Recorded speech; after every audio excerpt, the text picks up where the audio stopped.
2025 के शुरुआत में आपने अपना लक्ष्य निर्धारण किया था कि मुझे इस मुकाम तक पहुंचना है, ये कार्य मुझे पूरा करना है। लेकिन यदि अभी तक पूरा नहीं हुआ है इन 6 महीनों में, तो निराश मत होइएगा, क्योंकि अभी भी बचा हुआ है 6 महीना और इन 6 महीनों में बहुत कुछ परिवर्तन कर देने की सामर्थ्यता मौजूद है। देनदार कोई और है भेजत जो दिन रैन, लोग भरम हम पर करें ताको नीचे नैन। कब और क्या देना है हमें, इसका निर्धारण हमारे ऊपर वाले, हमारे ईश्वर भली भांति जानते हैं। हो सकता है किसी को विलंब हो सकता है किसी की परीक्षा अभी भी बाकी हो, परंतु आगामी जो 6 महीना है वो काफ़ी परिवर्तनकारी है। आप अपने लक्ष्य तक पहुंचने के लिए इस 6 महीने को प्रभावी बना सकते हैं। क्या और कैसे होगा अगले 6 महीने में, जुलाई से लेकर दिसंबर तक, आज इस बात की संदेश और विवेचना को लेकर हम आपके समक्ष उपस्थित हैं। तुला राशि के आगामी 6 महीने को जानने के लिए हमने मुख्यतः 4 ग्रहों को यहाँ पर लिया हुआ है। सबसे पहले शनिदेव, जो कि आपके अपने योग कारक ग्रह हैं, फिर राहु, केतु और साथ में लिया है देवगुरु बृहस्पति को, क्योंकि यही वो ग्रह हैं, 4 ग्रह जिनका प्रभाव हमको मजबूती से और लंबे समय तक मिलता है। कैसे और क्या इन ग्रहों के माध्यम से मिलने जा रहा है, बड़े ध्यान से समझिएगा।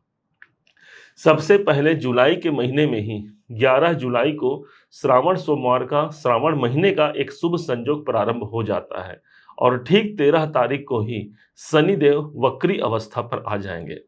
देखा जाए तो आपके अपने स्वयं के राशि से ठीक 6ठे भाव पर शनिदेव चल रहे हैं। अब शनिदेव 13 तारीख से लेकर के 18 तारीख तक वक्री अवस्था पर रहेंगे, अर्थात जिस घर पर ये मौजूद हैं वहाँ इनको पॉजिटिविटी जो इनकी है वो 3 गुना बढ़ जाएगी। ये वक्री अवस्था का प्रभाव होता है। न सिर्फ जहाँ पर ये 6ठे भाव पर बैठे हैं, ये एक ऐसा स्थान है जहाँ पर शनि का एक अच्छा प्लेसमेंट माना जाता है, क्योंकि 6ठा घर हमारे मेहनत का होता है और शनि स्वयं मेहनत प्रधान ग्रह माने गए हैं। इसलिए जो लोग नौकरी में हैं, ये एक ऐसा समय है, आप जानिएगा कि कर्मों की पुनरावृत्ति का ये समय है। अर्थात जो काम आपने पहले छोड़ रखा है या किसी कारण से पूरा नहीं हुआ है, तो ये समय फिर से उस तक पहुंचने का, उस पर काम करने का ये समय होगा, ये अवसर होगा। इसलिए 6ठा भाव आपके जॉब का है, आपके मेहनत का है, आपके नौकरी का है, इसलिए आप वहां से जुड़ पाते हैं। मनोनुकूल परिस्थितियों तक पहुंचा पाना शनि का दायित्व है, क्योंकि सबसे बड़े योग कारक ग्रह होते हैं तुला राशि के लिए। आप सोच रहे होंगे कि आखिर योग कारक ग्रह होता क्या है।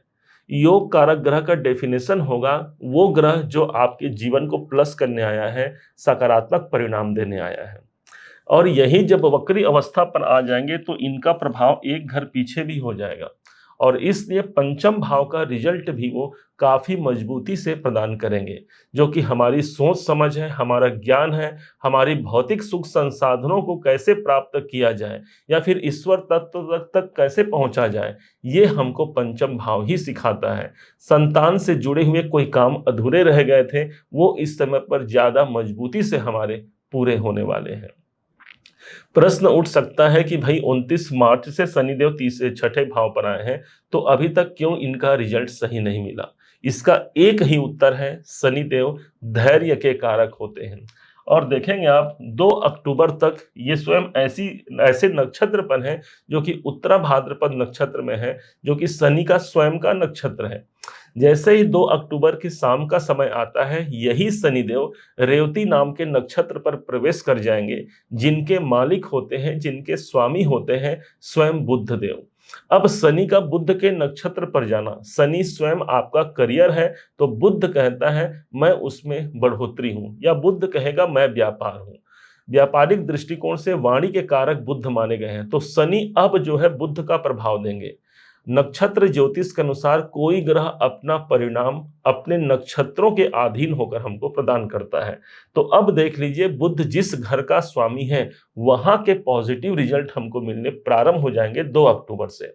और वो स्थान है बुध, एक तो 12वें घर के स्वामी हैं और एक ये नवम भाव के स्वामी हैं जो कि आपके भाग्य का स्थान है। भाग्य उन्नति के लिए शनि का यह नक्षत्र परिवर्तन एक अनुकूल नक्षत्र परिवर्तन होगा। बॉस से, पिता से, उच्च शिक्षा जो विद्यार्थी प्राप्त कर रहे हैं उनको, और साथ ही साथ जो लोग विदेशों में काम कर रहे हैं या विदेश से संबंधित किसी कंपनी में अपना जॉब कर रहे हैं, उन सब लोगों को यहाँ पर विशेष बेनिफिट मिलने की संभावना है, क्योंकि 12वें घर का भी प्रभाव इस शनि के पास मौजूद होगा। अब दूसरे ग्रह पर आते हैं, और ये दूसरा ग्रह है देवगुरु बृहस्पति। नैसर्गिक रूप से सबसे ज्यादा एक सौम्य ग्रह माना गया है गुरुदेव को, और यही गुरुदेव भाग्य भाव पर चल रहे हैं। एक ऐसा समय प्रारंभ होने वाला है जहां पर 18 अक्टूबर से लेकर के 5 दिसंबर तक देवगुरु बृहस्पति नवम भाव पर है और एक घर आगे चले जाएंगे, अर्थात इनका अतिचारी अवस्था पर है और अतिचारी अवस्था में ही एक घर आगे प्रवेश कर जाएंगे। अब जिस स्थान पर ये जाएंगे, ये स्वयं स्थान 4 नंबर की राशि है, और यहां पर जाकर के देवगुरु बृहस्पति उच्च के हो जाते हैं, अर्थात कैरियर में एक बड़ी प्रगति, एक बड़ा अवसर हमको प्राप्त हो सकता है जब उच्च के गुरु हमारे ठीक दशम भाव कैरियर के भाव पर होंगे। हालांकि समय बहुत सीमित रहेगा, क्योंकि ये तिचारी अवस्था में रहेंगे, मात्र 2 से 2.5 महीने रहेंगे, लेकिन उसी समय पर ही हमारे कोई अच्छे काम बनाकर चले जाएंगे। पंच महापुरुष राजयोगों में एक राजयोग गुरु के द्वारा जो बनता है वो हंस राजयोग है। जब भी केंद्र में देवगुरु बृहस्पति उच्च के हों या स्वराशि को, यहां पर देवगुरु बृहस्पति उच्च के रहेंगे, जिसे हंस राजयोग कहा जाएगा।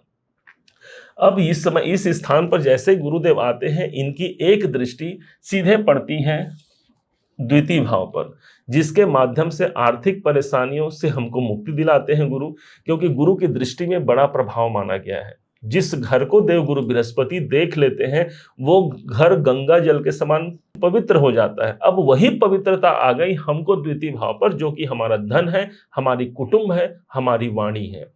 आप यदि वाणी से जुड़ा कोई कार्य करते हैं, बोलचाल से जुड़ा कोई काम करते हैं, स्पीच अधिक देना होता है, तो हाँ, यहाँ पर एक पॉजिटिविटी बनती है, क्योंकि गुरु की दृष्टि सीधे हमारे धन और हमारे वाणी के भाव पर उपस्थित रहेगा। यही नहीं, इनकी एक दृष्टि पड़ती है सीधे पंचम भाव पर, जिससे प्रारब्ध में जो आपने कर्म किया है वो कर्मों का हिसाब भी, उनका लाभ भी हम ले सकते हैं। एक पॉजिटिव सिचुएशन पर देव गुरु बृहस्पति आ रहे हैं। जब भी केंद्र में गुरुदेव का आगमन होता है, उच्च के होते हैं, तब तक अनेक प्रकार के सौभाग्य से हमको जोड़ जाते हैं। ये देवगुरु का गोचर भी आपके लिए एक अनुकूल गोचर निकलकर सामने आ रहा है। अब तीसरे ग्रह की ओर चलते हैं, और वो ग्रह है राहु। एक ऐसा ग्रह जिसके पास साम्राज्य आज मौजूद है, एक ऐसा ग्रह जो स्वयं पंचम भाव पर है। तुला राशि के योग कारक ग्रह होते हैं राहुदेव। क्या और कैसे रिजल्ट देंगे? तो अभी तक 18 मई से आपने देखा राहु ठीक पंचम भाव पर है, ऐसा स्थान जहां पर हमारे सोच का दायरा बढ़ गया। हाँ, राहु के पास भय और भ्रम व्याप्त होता है। इस राहु के कारण कई बार हमको भ्रमित होना पड़ता है, मन में अनावश्यक सा भय आता है, परंतु यही राहु वो ग्रह है जिसके पास अब कोई बाउंड्री वॉल नहीं है। आप अपना मैदान देख लीजिए, खेल लीजिए। अब ये राहु आपको वही स्वतंत्रता प्रदान करता है, क्योंकि पंचम भाव हमारे सोच, हमारे मस्तिष्क पर राहु देव विद्यमान है। अब यहां पर एक विशेष देखने को मिलेगा 23 नवंबर को। 23 नवंबर तक राहु पूर्वा भाद्रपद नक्षत्र पर है। मन में प्रश्न उठ सकता है ना भाई, कि 18 मई को राहु देव आए हैं तो अभी तक इनका रिजल्ट 100% पॉजिटिव क्यों नहीं मिला? इसका एक उत्तर यह भी हो सकता है कि अभी तक ये देवगुरु बृहस्पति के नक्षत्र पर है, और आपको ज्ञात होगा कि देवगुरु बृहस्पति और राहु का कॉम्बिनेशन, इनका आपस में संबंध मधुर नहीं है। और जैसे ही यहाँ पर 23 नवंबर का डेट आता है, उसी दिन ही यही राहु उत्तरा भाद्रपद नाम के नक्षत्र पर अपना प्रविष्टिकरण कर लेंगे, जिसके स्वामी बनते हैं शनिदेव।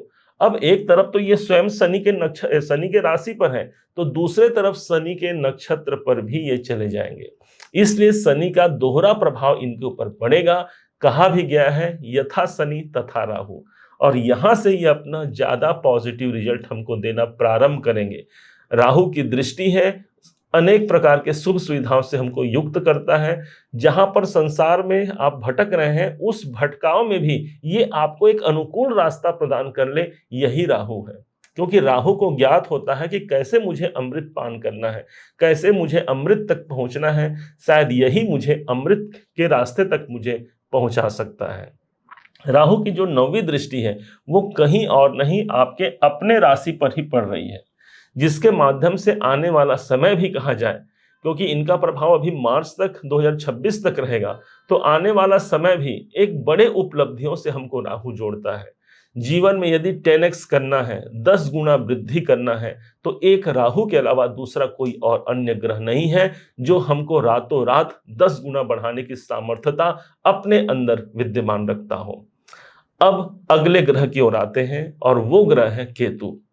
केतु को देखेंगे तो इस समय पर इनका 18 मई से गोचर परिवर्तन हुआ है, ठीक तुला राशि के एकादश भाव पर, 11वें भाव पर गुरुदेव केतु देव चल रहे हैं। अभी तक केतु देव मघा नक्षत्र पर हैं, जिनके स्वामी स्वयं केतु देव हैं।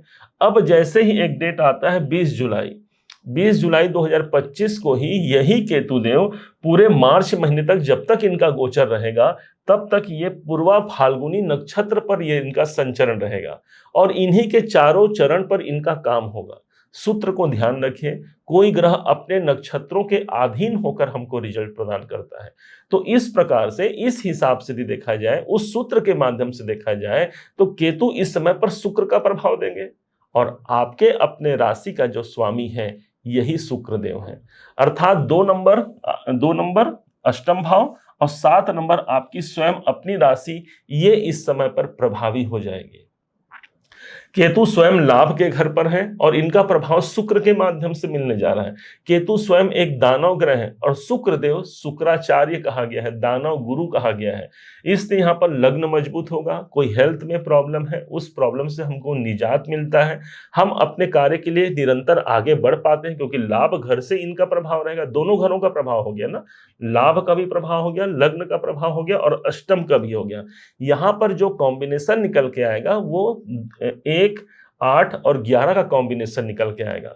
जो लोग गुप्त ज्ञान विज्ञान में अपनी रुचि रखते हैं, ईश्वर की प्राप्ति में अपनी रुचि रखते हैं, एस्ट्रोलॉजी में अपनी रुचि रखते हैं या वास्तु में अपना कार्य बढ़ाना चाहते हैं, इन सब लोगों को विशेष बेनिफिट मिलना है। अष्टम भाव यहाँ पर प्रभावी होगा।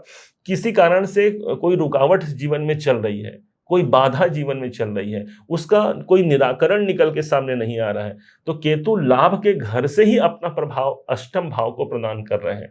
इसलिए उन रुकावटों से हम मुक्त ही नहीं होते बल्कि लाभ के अवसर तक पहुंच पाते हैं। ये केतु का प्रभाव हुआ। एक ऐसे ग्रह जिनके अंदर आध्यात्मिकता मौजूद है, एक ऐसे ग्रह ये केतु देव बनते हैं जो हमको किसी इवेंट को बहुत अधिक नजदीक तक पहुंचाने के लिए इनका प्रभाव होता है। हालांकि यही वो ग्रह है जो हमको ब्रेकर भी प्रदान करते हैं, लेकिन वो ब्रेकर जब जब जीवन में आता है तब तब ये समझिए कि कोई बड़ी उपलब्धि से ये केतु हमको जोड़ने वाले हैं और शायद इसीलिए 18 मई से अभी तक और लंबे मार्च तक ये रहने वाले हैं। लग्न प्रभावी होगा, कॉन्फिडेंस की वृद्धि होगी, लग्न प्रभावी होगा, अनेक कार्य हमारे बनने वाले हैं। एक घर ऐसा है जहां पर इन चारों ग्रहों का प्रभाव एक संग एक स्थान पर मिलने वाला है और वो घर आपका प्रभावी हो जाएगा। कैसे, समझिएगा। आपके अपने राशि से ठीक देखेंगे, 9 नंबर यहां लिखा है, तीसरा घर लिखा है। यहां पर केतु बैठे एकादश भाव में, इनकी 5वीं दृष्टि पड़ रही है ठीक तीसरे घर पर। देवगुरु बृहस्पति के शुरुआत में इनकी दृष्टि पड़ेगी, 7वीं दृष्टि पड़ेगी तीसरे घर पर। शनि देव बैठे हैं 6ठे भाव पर और इनकी 10वीं दृष्टि पड़ेगी तीसरे घर पर। और वहीं पर चूंकि शनिदेव राहु, जिस समय पर शनिदेव वक्री होने के कारण राहु का प्रभाव भी शनि के पास उपस्थित हो गया और इसलिए राहु का प्रभाव भी हमको प्राप्त हुआ तीसरे भाव पर। सबसे ज्यादा प्रभावी कौन सा घर हुआ? आपका 3rd हाउस, आपका तीसरा घर। और ये काहे का है? यही है आपके पराक्रम का, यही है आपके साहस का, यही आपके हिम्मत का है। इसलिए हिम्मत अपना मत छोड़िएगा, निराश मत होइएगा। बहुत कुछ बचा है अभी जीवन में, बहुत उन्नति का द्वार अभी बचा हुआ है। हमारे परमात्मा को पता है कब और कैसे हमको प्रदान करना है, क्या पता किस रूप में नारायण मिल जाए। और सुख और दुख तो जीवन के 2 पहलू होते हैं। सुख दुख दोनों संग में रहते, समय पड़े नारायण सहते। और ये एक ऐसा प्रभाव जहां पर साहस हमारा कम नहीं होने वाला है। तीसरा घर हमारे बाहुबल का है, और यही तीसरा घर जब प्रभावी होता है तब इसी के तुरंत सामने होता है हमारा भाग्य। और जिसके जीवन में संघर्ष आज यदि है, जिसके जीवन में यदि आज रुकावट है, तो एक ऐसा अवसर है कि वो आपको निखार रहा है, क्योंकि सोने की चमक जलने के बाद, तपाने के बाद ही सोने की चमक होती है। और शायद यही चमक हमको हमारे विधाता हमारे जीवन में देना चाहते हैं। इस कारण से हमने अपने जीवन में यदि कुछ परेशानियों को देखा भी है, तो आगामी 6 महीना एक नए वातावरण, एक नए संकल्प को उजागर करता है। उम्मीद है आप सबने इसे समझा, आप सबने इसे जाना है। यदि आपने इसे समझा है, जाना है, मेरे समझाने का प्रयास यदि आपको सार्थक लगा हो, मेरे समझाने का तरीका यदि आपको सार्थक लगा हो, तो हर बार की भांति इस बार भी अपना प्यार भरा लाइक और कमेंट करना कभी मत भूलिएगा। और हाँ, यदि अभी तक आपने चैनल को सब्सक्राइब नहीं किया है, सब्सक्राइब जरूर कीजिएगा। पुनः एक बार फिर आप सभी का दिवस बहुत मंगलमय हो, इन्हीं शुभकामनाओं के साथ। जय श्री राम।